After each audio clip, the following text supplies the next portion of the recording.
তুমি আমাকে রেখে অন্য কাউকে বিয়ে করতে পারবে? কান্না মিশ্রিত কণ্ঠে রিমি কথাটা শাইনকে বলল।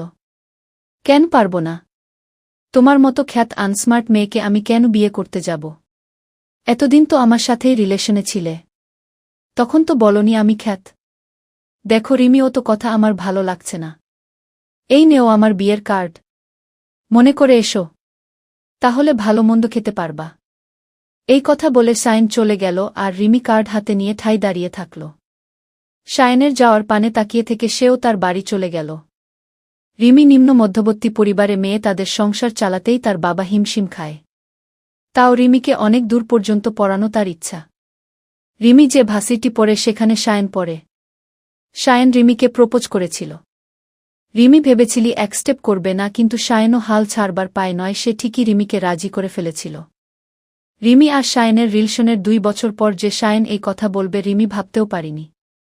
শায়ন বড়লোক একটা মেয়ে পেয়ে গিয়েছিল, তাই রিমিকে ছেড়ে দিয়েছে। কিন্তু রিমি যে তাকে এত ভালোবেসে ফেলেছে এইটা শায়ন বুঝল না।